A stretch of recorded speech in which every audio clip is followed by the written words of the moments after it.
നമസ്കാരം. അങ്ങനെ നമ്മൾ കൊതിച്ചിരുന്ന ആ വിജയം വന്നെത്തി.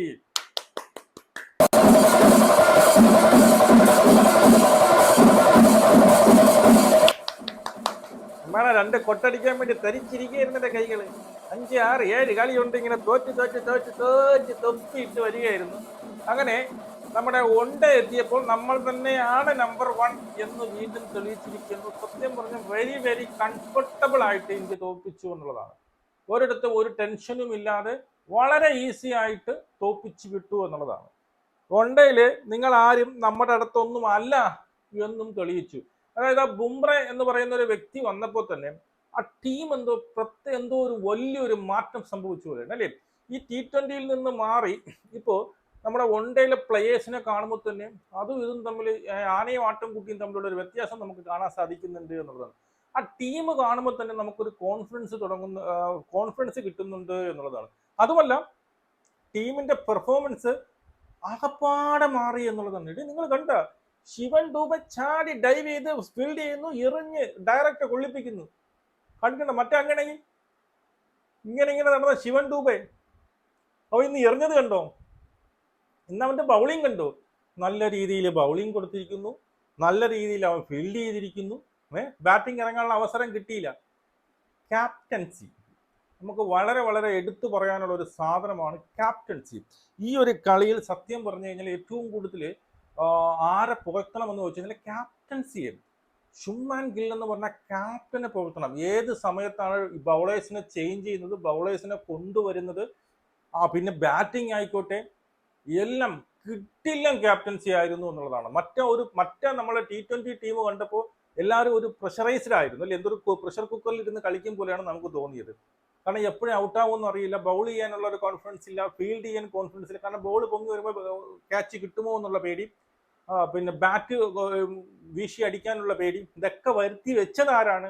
ഈ പറയുന്ന നമ്മുടെ കോച്ചാണ്. ഗൗതം ഗംഭീർ എന്ന് പറയുന്ന കോച്ചാണ്. അവനാണ് ഇതൊക്കെ വരുത്തി വെച്ചത്. ഇപ്പോൾ സീനിയർ ടീമിലേക്ക് വരുമ്പോൾ അല്ലെങ്കിൽ വൺ ഡേ ടീമിലേക്ക് വരുമ്പോൾ ഗൗതം ഗംഭീർ ഈ പറയുന്ന കോഹ്ലിയുടെ അടുത്തോ രോഹിത് ശർമ്മ എടുത്തോ എന്തെങ്കിലും പറഞ്ഞ് നീ പടാ അറിയെന്ന് പറഞ്ഞുകൊണ്ട് അവന്മാർ തട്ടി വിടും. മനസ്സിലായോ? അതുകൊണ്ട് അവന്മാരുടെ അടുത്ത് പോയി കൂടുതൽ ബോസ് കളിക്കാൻ വേണ്ടി നിൽക്കത്തില്ല എന്നുള്ളതാണ്. ഓക്കെ, അത് വന്നപ്പോൾ ഇവിടെ കംപ്ലീറ്റ് മാറ്റം സംഭവിച്ചു. ഇന്ന് പിന്നെ ശുഭ്മാൻ ഗിൽ അടിച്ച ഫുൾ ഷോട്ട് കണ്ടോ? ആ കടക്ക് പാവം. സത്യം പറഞ്ഞു കഴിഞ്ഞാൽ ഒരു സെഞ്ചുറി, അർഹമായ ഒരു സെഞ്ചുറി ആയിരുന്നു. അപ്പം പുഷ്പം പോലെ സെഞ്ചുറി നേടുമായിരുന്നു. പേശി വലിവ് മൂലം അവന് പോകേണ്ടതായിട്ട് വന്നു. കിടിലമായിട്ട് കളിച്ചു എന്നുള്ളതാണ് ഏറ്റവും വലിയ നമ്മൾ ദുഃഖം തരുന്ന ഒരേ ഒരു കാര്യം ഇതിനകത്ത് ഉണ്ടായിരുന്നുള്ളൂ. റോക്കോ സഖ്യം ഇന്ന് ഫോം ആയില്ല എന്നുള്ളതാണ്. അതായത് വിരാട് കോഹ്ലി, രോഹിത് സഖ്യം അവർ രണ്ടുപേരും ഫോം ആയില്ല എന്നുള്ളതാണ്. ബാക്കി നമ്മൾ പ്രതീക്ഷിച്ചതുപോലെ തന്നെയാണ് നടന്നത്. ഫസ്റ്റ് പറഞ്ഞാൽ ആദ്യത്തെ ആ ഓവറൊക്കെ കണ്ടു കഴിഞ്ഞാൽ ഒരു 7 ഓവർ വരെ യുവമാർ നിന്ന് പെടുത്തു എന്നുള്ളതാണ്. ഒരു ബോൾ പോലും നേരെ ബാറ്റ് വെച്ച് തടഞ്ഞു നിർത്താനും കൂടി യുവമാർക്ക് കഴിഞ്ഞില്ല. ഈ സൂ എന്ന് പറഞ്ഞിട്ട് ബോൾ പോകുന്നതല്ല, ചുമ്മാ യുവമാർ തുഴഞ്ഞുകൊണ്ടേ ഇരുന്നു എന്നുള്ളതാണ്. മനസ്സിലായോ? എനിക്ക് തോന്നുന്നു 7 ഓവർ ആയപ്പോൾ യുവമാർ 10, 12 അങ്ങനെ എന്തോ റൺസ് എന്തോ ആണ്, 13, 14 റൺസ് ഉണ്ട്. അതിനുശേഷം അതുകൊണ്ട് തന്നെ അവന്മാർക്ക് നല്ല ഭാഗ്യം ഉണ്ടായിരുന്നു. എഡ്ജ് ഒന്നും വന്നില്ല. ബോളുകൾ ബീറ്റൺ ആവണമെന്നല്ലാതെ ഈ പറയുന്ന വിക്കറ്റുകളൊന്നും കിട്ടിയില്ല. അതിനുശേഷം ബാക്കി വരുന്ന 3 ഓവറിൽ അവർ അടിച്ചെയ്താൽ പവർ പ്ലേയിൽ അവർ 46, 50 എന്തോ റൺസ് അടിച്ചു എന്നുള്ളതും സത്യം തന്നെയാണ്. അതിനുശേഷം അവർ നല്ലപോലെ അടിച്ചു. പിന്നീട് എങ്ങനെ തിരിച്ചു കൊണ്ടുവന്നു എന്നതാണ് ആ ക്യാപ്റ്റൻസിയുടെ ഒരു പവർ. അങ്ങനെയാണ് കൈവിട്ട കളി അവർ വീണ്ടും ഒരു വിക്കറ്റും നഷ്ടപ്പെടാതെ പോകുകയാണെന്ന സമയത്ത് കിടിലമായിട്ട് ബൗളിംഗ് ചേഞ്ച്, എങ്ങനെയാണോ ഈ പറയുന്ന ബുംറയെ തിരിച്ചു കൊണ്ടുവന്നത്, എങ്ങനെയാണ് അടി കിട്ടി മാറ്റി പോയിരുന്ന ഗുർനൂറിനെ തിരിച്ചു കൊണ്ടുവന്നത്, ഓക്കെ, ഇതൊക്കെ എവിടെയാണോ നമ്മുടെ ശുഭം ദൂബെ കൊണ്ടുവന്ന് എറിയിപ്പിച്ചത്, ഈ പ്രസിദ്ധ് കൃഷ്ണ അടി കൊടുത്തു, ലോക അടി വാങ്ങിച്ചു കൊടുത്തു. പ്രസിദ്ധ് കൃഷ്ണനെ എങ്ങനെ കൊണ്ടുവന്ന് ഉപയോഗിച്ചു, എല്ലാം പെർഫെക്റ്റ്ലി ആയിരുന്നു കേട്ടോ. കിടിലമായിട്ട് ക്യാപ്റ്റൻസി ഒരു വളരെ കൂളായിട്ട്, മനസ്സിലായി, വളരെ കൂളായിട്ട് ക്യാപ്റ്റൻസി നിർവഹിച്ചു. വളരെ കൂൾ ആൻഡ് കാമായിട്ട് അവൻ ബാറ്റിങ്ങും ചെയ്തു കേട്ടോ. കിട്ടില്ല, നല്ല സൗന്ദര്യമുള്ള, നമ്മൾ കണ്ടു നല്ല ബ്യൂട്ടിഫുൾ ബാറ്റിംഗ് ആയിരുന്നു അവൻ്റെത്. ഒരിടത്ത് പോലും അവൻ പിഴച്ചു പോകുന്നെന്നോ അല്ലെങ്കിൽ കടന്ന് വീശുന്നെന്നോ ഒന്നും തോന്നിയില്ല. അങ്ങനെ ഇന്ത്യ 6 വിക്കറ്റിന് ജയിച്ചു എന്നുള്ളതാണ്. 6 വിക്കറ്റും 28 ബാളും മിച്ചം കിടക്കുമ്പോൾ ഇന്ത്യ ജയിച്ചു എന്നുള്ളതാണ്. ഓക്കെ, ടോസ് ലവ്മാർക്ക് കിട്ടി. ശ്രേയസ് അടുത്ത് ശ്രേയസ് അയ്യരെ കണ്ടുപഠിച്ചോ എങ്ങനെയാണ് ഈ ക്യാപ്റ്റൻസി കൊണ്ടുപോകുന്നത് എന്നുള്ളത്. ശ്രേയസ് അയ്യർ ഇപ്പം ക്യാപ്റ്റൻ ആയതേ ഉള്ളൂ. അവനെ വിരട്ടി നിർത്തിക്കുകയാണ്. അവൻ പറയുന്ന ടീമിനെ ഒന്നും ഇറക്കത്തില്ല എന്നുള്ളതും പ്രശ്നം തന്നെയാണ്.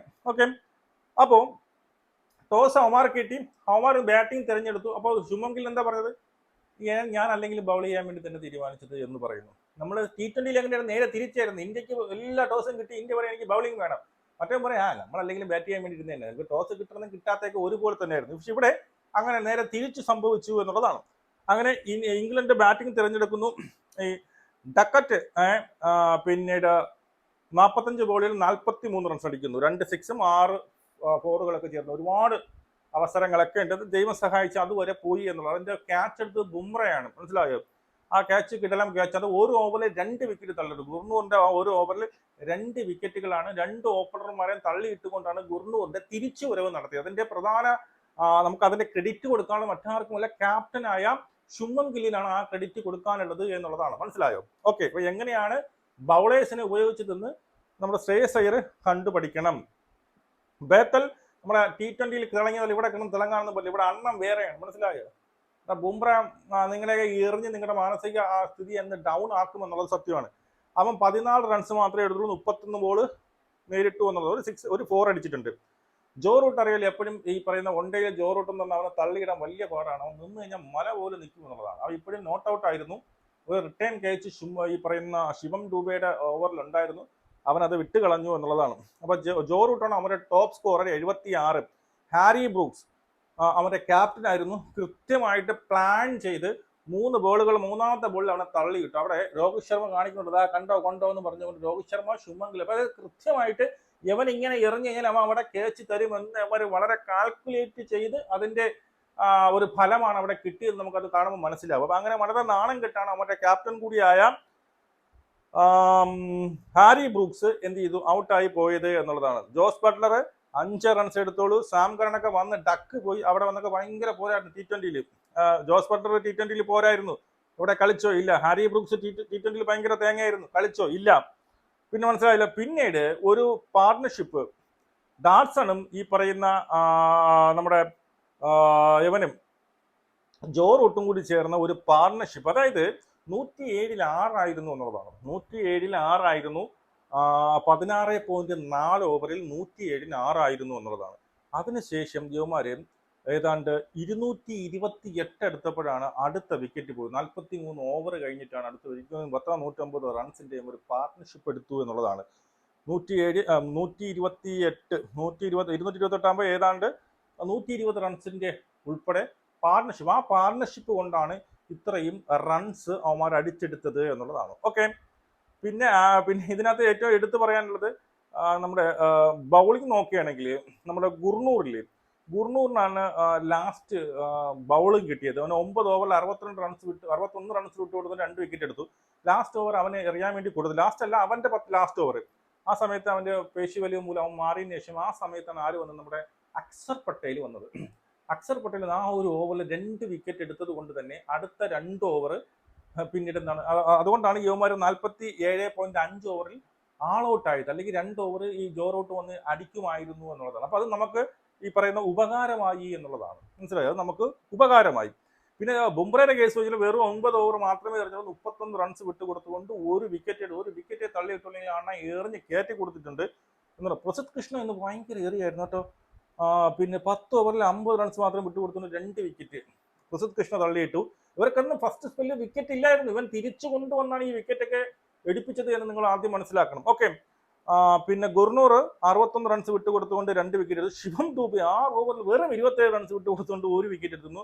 പിന്നെ വാഷിംഗ്ടൺ സുന്ദരം 4 ഓവർ എറിഞ്ഞ് 13 റൺസ് കൊടുത്തു. Akshar Patel, man of the man Akshar പട്ടേലാണ്. 9.5 ഓവർ എറിഞ്ഞുകൊണ്ട് 62 റൺസ് വിട്ടുകൊടുത്തുകൊണ്ട് 4 വിക്കറ്റ് എടുത്തു എന്നുള്ളത്. ഈ ഇന്നത്തെ കളി സത്യം പറഞ്ഞു കഴിഞ്ഞാൽ ജയിപ്പിച്ചത് ഈ പറയുന്ന ഓൾറൗണ്ടേഴ്സ് ആണ്. അതായത് വാഷിംഗ്ടൺ സുന്ദറും അക്ഷർ പട്ടേലും കൂടി നിന്നെടുത്ത ആ ഒരു പാർട്ണർഷിപ്പ്. ഏതാണ്ട് 100 റണ്ണിൽ കൂടുതൽ ഉണ്ട്, 101 റൺസ് എന്തോ എടുത്തു അവരുടെ പാർട്ണർഷിപ്പ്. അവർ നോട്ട് ഔട്ട് ആയിട്ട് നിന്നു എന്നുള്ളതാണ്. അപ്പൊ ഗൗതം ഗംഭീർ ആലോചിക്കേണ്ടത് യുവമാർക്ക് പറ്റിയത് ഒന്നേയാണ് എന്നുള്ളതാണ്. അവർക്ക് നിന്ന് കൊട്ടി ഒന്ന് ഫോം ആവാനുള്ള സംഭവങ്ങൾ. എന്നാൽ വർഷങ്ങൾക്ക് ശേഷമാണ് സത്യം പറഞ്ഞാൽ അക്സർ പട്ടേലിൽ നിന്ന് നമുക്ക് ഇങ്ങനെ ഒരു കളി പുറത്തിറക്കാൻ വേണ്ടി നമ്മൾ കാണുന്നത് എന്നുള്ളതാണ്. വന്ന് കുറേ വർഷങ്ങൾക്ക് മുമ്പ് ഇതുപോലെ കളി അവൻ കളിക്കുമായിരുന്നു. അവന്റെ എന്താണ്, അവനെ കൊണ്ടുവന്ന് T20 ഇറക്കി അവന്റെ കോൺഫിഡൻസ് ലെവലെല്ലാം നഷ്ടപ്പെടുത്തി അവൻ അങ്ങ് പോയിരുന്നു. ഇന്ന് അവൻ എന്ത് ചെയ്തു, 4 വിക്കറ്റ് എടുത്തു. ഫസ്റ്റ് ഓവർ എറിഞ്ഞപ്പോൾ 4 വിക്കറ്റ് എടുത്ത ഒരു കോൺഫിഡൻസ് അവനുണ്ടായിരുന്നു. അത് ബാറ്റിംഗിൽ കൃത്യമായിട്ട് പ്രതിഫലിച്ചു എന്നുള്ളതാണ്. അതായത് ഇന്ത്യയുടെ ബാറ്റിങ്ങിലോട്ട് വന്നു കഴിഞ്ഞാൽ രോഹിത് ശർമ്മ 21 ബോളിൽ 11 റൺസാണ്.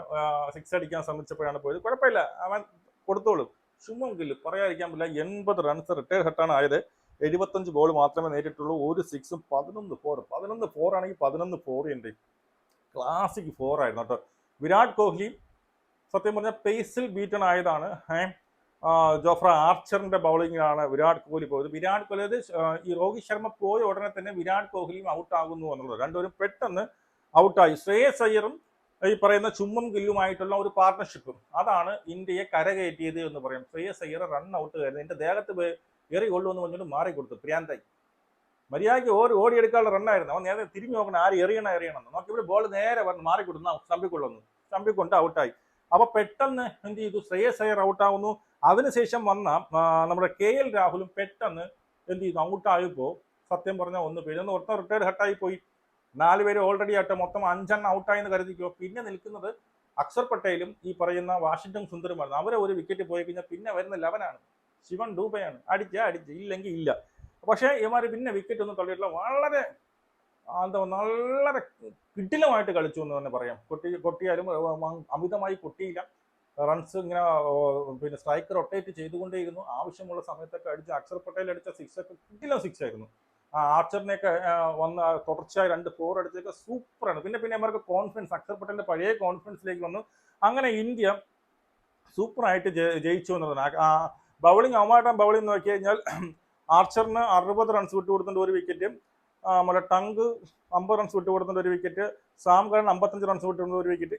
ഇത്രയും തന്നെയാണ്. അപ്പോൾ എന്തായാലും വളരെ ആധികാരികമായിട്ട് ഇന്ത്യ ജയിച്ചു എന്നുള്ളത്. ഇനി 2 കളികളുണ്ട്. ആ 2 കളിയും ഇന്ത്യ സുബു പോലെ പുഷ്പം പോലെ 3-0 ഇവരെ തോൽപ്പിക്കുമെന്നുള്ളത്. എന്തായാലും എനിക്ക് സമാധാനമായി ആ ഒരു നാണക്കേട് അല്ലെങ്കിൽ ആ തോൽവിയിൽ നിന്നും ഇന്ത്യക്ക് ഇത് ഒരു T20 ഒരു പുതിയ ഉണർവ് കിട്ടും. എന്തായാലും ആ തോൽവി അങ്ങ് മാറി കിട്ടിയല്ലോ, ആധികാരികമായി ജയിച്ചില്ല. അതുപോലെ കരഞ്ഞ് നിറങ്ങിയല്ലോ ജയിച്ചത് എന്നുള്ളതാണ്. അപ്പോൾ ഇതിൽ നമ്മൾ എടുത്തു പറയാനുള്ള പ്രധാനപ്പെട്ട കാരണം നമ്മുടെ ക്യാപ്റ്റനായ ശുഭ്മാൻ ഗിൽ എന്നുള്ള ക്യാപ്റ്റന്റെ ഓൾറൗണ്ടർ പെർഫോമൻസ് ആയിരുന്നു. അത് പിന്നെ ക്യാപ്റ്റൻസിയിലായിക്കോട്ടെ, ഈ പറയുന്ന ബാറ്റിങ്ങിലായിക്കോട്ടെ, കിടിലമായിരുന്നു. അവന്റെ ആ ബോഡി ലാംഗ്വേജ് ആയിക്കോട്ടെ, കിടിലമായിട്ട് എറിഞ്ഞു. റോക്കോ ഇന്ന് പെർഫോം ചെയ്തില്ല എന്നൊരു സങ്കടം മാത്രമേ ഉള്ളൂ. അതടുത്ത കളി നമ്മളെ വിരാടണ ഇങ്ങോട്ട് വന്ന് ഒരു സെഞ്ചുറി ഇതിൽ അടിച്ചിട്ട് തരും എന്നുള്ളതാണ്. നിങ്ങളുടെ അഭിപ്രായം നമുക്ക് കാണാം. ജയ് ഹിന്ദ്.